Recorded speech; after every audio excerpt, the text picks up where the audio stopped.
자, 오늘부터 본격적으로 이제 강화도 조약으로 들어갈 거예요. 강화도 조약. 자, 강화도 조약은, 굉장히 중요해요. 이게 이제 1867년 876인데요. 아이고, 1876년, 미안해요. 876인데, 강화도 조약을 기점으로 해서 우리가 보통 전근대와 근대가 이제 나누어지기 시작해요. 이 근대는 여러분 이미 했지만 민주화, 산업화가 시작된 시점입니다. 그러니까 우리나라에서 민주화와 산업화가 시작된 시점을 강화도 조약부터라고 보고 있는 거죠. 그래서 요 시점, 1876년, 요때부터 시작하는 거기 때문에 굉장히 지금부터 중요한 시점으로 들어갑니다. 자, 강화도 조약 이때 주변 국가들, 그러니까 일본이나 중국은 어떤 상황이었냐 보면 중국은 아직 청나라예요. 청나라인데 아편 전쟁에서 이제 서구하고 패하면서 우리가 왜 패했냐 보니까 쌤이 수업 시간에 말했던 F는 MA, 즉 과학혁명으로부터 발생된 기술을 우리가 받아들이지 못해서다. 그래서 이 기술을 받아들이자. 서양의 기술을 받아자. 그 기술로 뭐를 만드는 거예요, 결국? 무기 만드는 거잖아요. 그래서 서양의 무기 만드는 기술을 받아들이자. 그래서 서양의 무기 만드는 기술을 만들자. 서양의 무기 만드는 기술을 받아들이자 해서 양무운동입니다. 양무운동을 실시하는 건데 이건 실제로 기술만 받아들이는 거잖아요. 그렇기 때문에 중국의 체제는 유지하면서 서양의 기술만 받자. 서용. 그래서 중체서용이랍니다. 중국의 체제는 유지하면서 서양의 기술만 받자. 서양의 기술만 이용하자. 이런 뜻이에요. 원칙으로 신식 무기를 제작하게 되고요. 일본은 이것보다는 더 근본적인 개혁이 일어납니다. 가장 대표적인 게 뭐냐? 바로 양무운동이에요. 메이지 유신이죠. 일본의 메이지 유신. 그래서 막부 체제를 무너뜨리고 천황 중심의 정부로 갑니다. 그래서 기존까지는 뭐라 해야 될까요? 기존까지는 이제 무사 중심의 막부가 권력을 잡고 있었다면 이제 천황 중심으로 간다. 그래서 천황 중심의 국가로 간다. 그래서 문명 개화론. 그래서 우린 빨리 뭐로 가겠다? 단계에서 문명으로 가겠다는 문명 개화론을 내세우면서 근대화 정책을 빠르게 추진한다.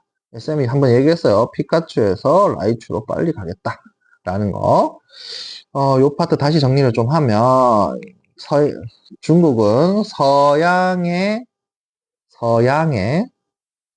무기 만드는 기술을 배워오겠다 하는 양무운동.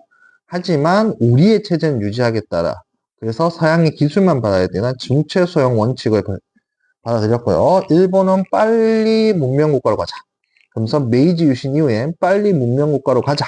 그래서 천황 중심의 국가로 메이지 유신 이후에 빨리 문명국가로 가자 하는 운동이 일어났다. 이렇게 이해하시면 될 것 같아요. 자, 그 다음 그럼 이제 조선으로 다시 넘어와서 조선과 일본 사이에는 어떤 일이 있었냐를 생각을 좀 해볼게요. 조선과 일본 사이에는 어떤 일이 있었냐면 일단 일본은 메이지 유신 이후에 새로운 외교 관계를 수립합니다. 즉 다시 얘기하자면 기본적으로 아직 어떤 짓을 하냐면 청나라의 밑에 조선이 있고 조선 밑에 일본이 있다. 이런 구조가 조선 사람들 생각 속에 있는 거고요. 조선과 일본은 동등하다. 하지만 조선은 청나라 섬기는 나라다. 이런 생각 기본적으로 가지고 있어요. 그래서 일본을 청나라 자리에 두는 이런 생각은 기존적에는 없었어요. 다시 정리를 좀 하면 조선이 청나라를 섬기고 있다는 걸 일본도 알고 있었고 그렇기 때문에 일본 입장에서는 조선이 청나라를 섬기는 걸 존중하면서 교역하는 방향으로 기존에 가지고 있다가 이제 일본이 누구가 다스리는 시대가 됐어요? 천황이 다스리는 시대가 됐으니까 우리도 이 자리로 가겠다. 여기 자리에 우리가 있겠다. 이렇게 된 거죠.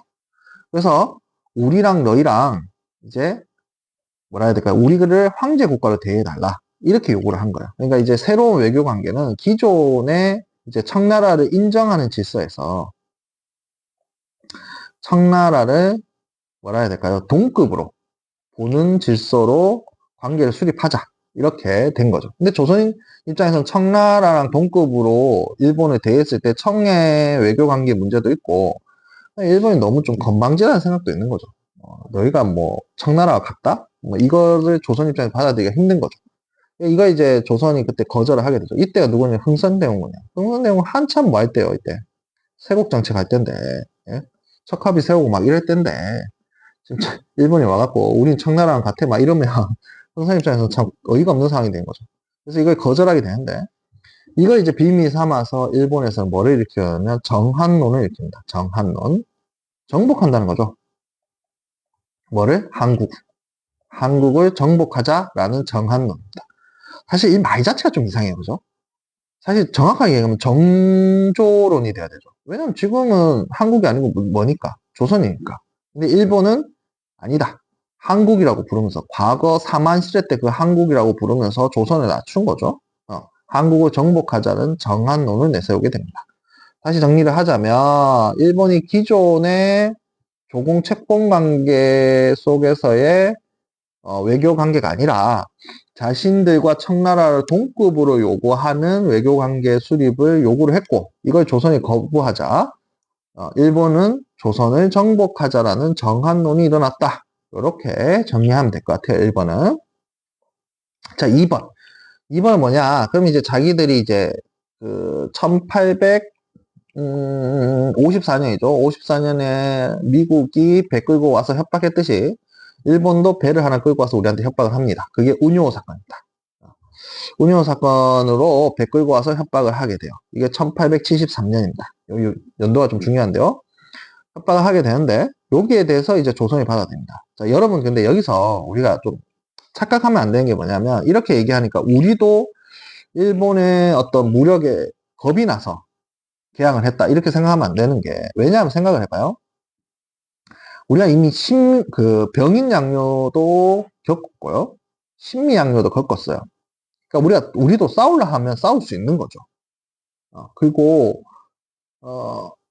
어쨌든 일본에 대항해서 싸우려 하면 싸울 수 있는 상황이었는데, 요때, 요렇게 이제 우리가 개항요구를 받아들인 건 뭐냐면, 흥선대원군이 73년도에 물러납니다. 물러나고, 73년도 이후부터는 고종이 친정, 그러니까 고종이 직접 정치를 하기 시작해요. 그렇게 되니까, 뭐라 해야 될까요? 고종 입장에서 흥선대원과 좀 다른 정책을 좀 해보고 싶은 거죠.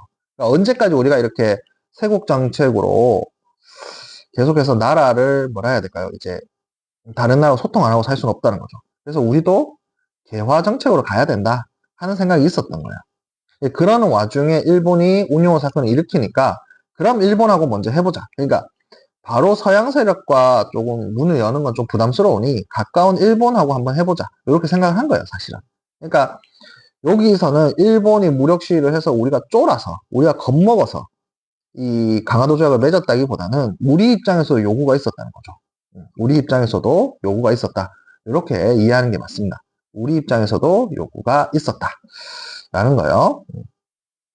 그럼 한번 생각해 보면 중국도 이미 1840년대에 뭐라 해야 될까요? 아편전쟁 이후에 문을 열기 시작했고, 일본도 이미 문 연 지가 꽤 됐는데, 조선도 계속 이렇게 문을 열고 있지 않은 게 과연 맞는가에 대한 조선 나름대로 고민이 있었겠죠. 그러다 보니, 아무래도 이때 개항을 받아들이게 되는 부분도 있습니다. 조금만 다시 정리하면, 운요 사건이 있긴 있습니다만은, 조선 안에서의 흥선대원군이 73년도에 물러나고, 고종의 친정으로 가는데요. 이제 고종 친정 시기 때는 고종의 왕비였던 명성황후, 민비의 민씨 세력들이 권력을 잡게 됩니다. 이렇게 되면서 세국 정책에서 우리도 이제 뭐 좀 해보자. 개화 정책을 해보자 하는 우리의 의지도 있었다. 플러스 요 상황에서 무슨 사건이 터진 거다? 운요 사건이 터진 것이다. 이렇게 이해를 하면 더 올바른 이해가 아닐까 싶습니다. 그래서 우리가 강화도 조약을 맺게 됩니다. 강화도 조약은 강화도에 맺어서 강화도 조약이라 하는데 실제 명칭은 조일수호 조규고요. 1876년에 있습니다. 최초의 근대적 조약이자 불평등 조약이다. 이건 이미 설명을 했어요. 최초의 근대적 조약이니까 겉으로는 평등하나 내용은 뭐하다? 불평등하다라는 내용 쌤이 얘기했습니다. 겉으로는 마다 평등하지만 실제 내용은 마다 불평등하다라고 이미 이야기를 해준 것 같아요. 자, 그 다음 좀 더 가봅시다. 이제 일본은 이제 정치적, 경제적, 군사적 침략 의도를 내포하고 오게 되는데, 일본 입장에서도 이제 국내 정한론이 일어나고 있으니 여기에 대한 대응도 조금 필요했고요. 그리고 미국하고 일본하고 이제 교역을 하면서 계속해서 적자가 나고 있었어요. 이 적자를 메꿀 만한 대상국가 또 필요했고, 그래서 조선을 선택한 거죠. 일본 입장에서도 이 적자를 메꾸고 또 이 정한론을 조금 대응할 필요가 있어서 조선에 접근했던 거고, 조선 입장에서도 이제 개화 정책을 좀 추진할 필요가 있으니 이걸 받아들이게 된 거죠. 자, 조금만 더 해볼게요. 강화도 조약 내용을 한번 넘어갑시다. 강화도 조약 내용을 우리가 한번 좀 정리를 해보면요. 첫 번째, 요 관으로 되어 있어요. 강화도 조약은. 제1관은 조선은 자주국이며 일본국과 평등한 권리를 가진다. 자, 여기서 말하는 자주국이라는 표현이 있어요. 자주국. 자, 자주국이라는 건 이게 무슨 조약이라는 걸 알 수 있는 거예요. 이 자주국이라는 건, 근대적 조약이구나 라는 걸 알 수 있어요. 자, 쌤이 얘기했어요. 근대적 조약은 평등한 관계 속에서 맺는 거라 했어요. 하지만 그 내용은 마다 불평등하다. 또 한 가지 여기 나와 있죠. 청의 간섭을 배제하고자 하는 부분입니다. 청의 간섭을 배제하고자 한다. 그러니까 청나라의 조공채권 관계에서부터 벗어나서 근대적 만국 공법 체제 하에서 이 조약을 맺자라는 거예요. 청나라의 조공채권 관계에서 벗어나서 만국 공법적 관계에서 이걸 어떻게 하자? 체결하자. 이 얘기입니다. 그 다음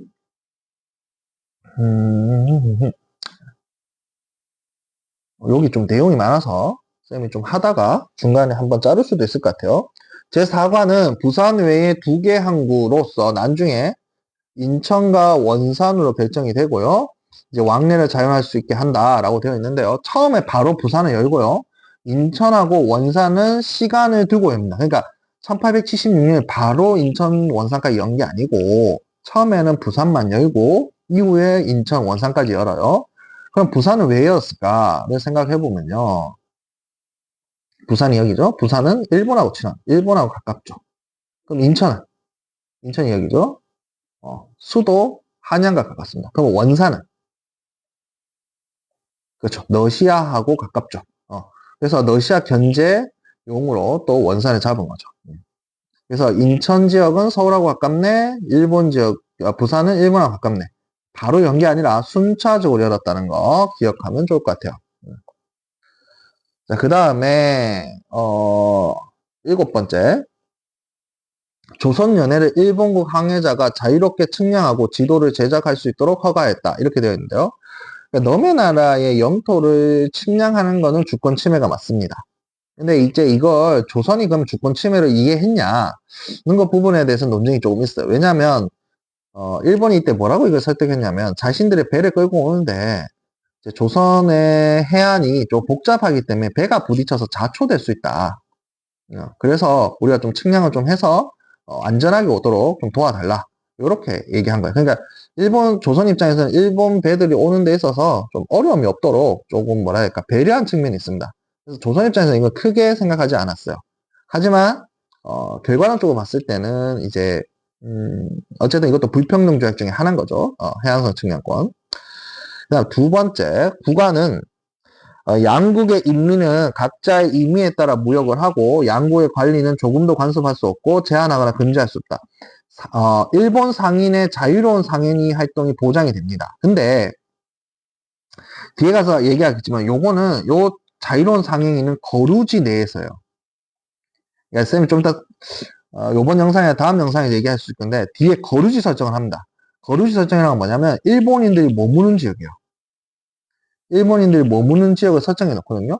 여기 내에서만 활동이 가능해요. 그럼 여기 내에서만 상행위가 보장된다는 거예요. 이게 원래 조선 내 외관이라는 곳이 있어요. 외관. 그러니까 칠곡 외관 말고 요 근처 외관 말고 거기도 외관이 있었다 하긴 한데 거기 말고 부산에 가면 초량이라고 해서 초량 외관이라고 있었거든요. 여기에 원래 일본 사람들이 와서 이렇게 상행위를 했어요.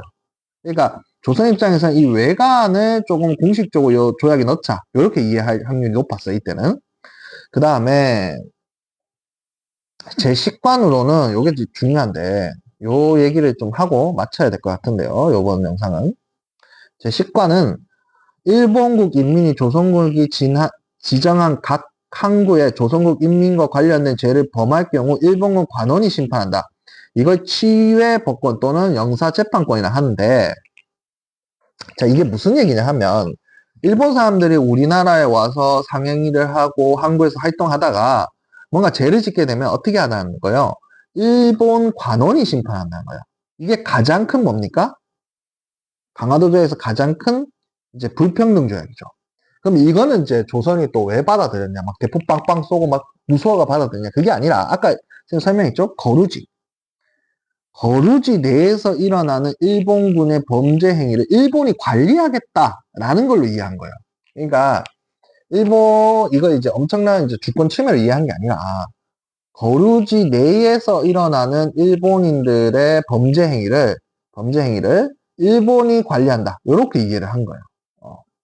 그래서 치외법권제도 사실은 거루지 내로 한정이 되는 거죠. 그렇게 되면. 왜냐하면 일본인들이 바깥으로 나가야 이제 치외법권이 넓어지는 건데 그게 아니라 이 거루지 내에서만 치외법권이 사실상 허용이 되는 거죠.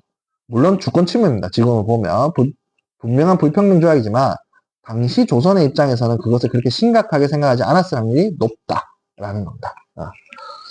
요 뒤에 이제 부속 조약들이 조금 2개 있어요. 그거는 다음 영상에서 하면서 또 가보도록 할게요. 예, 이상입니다.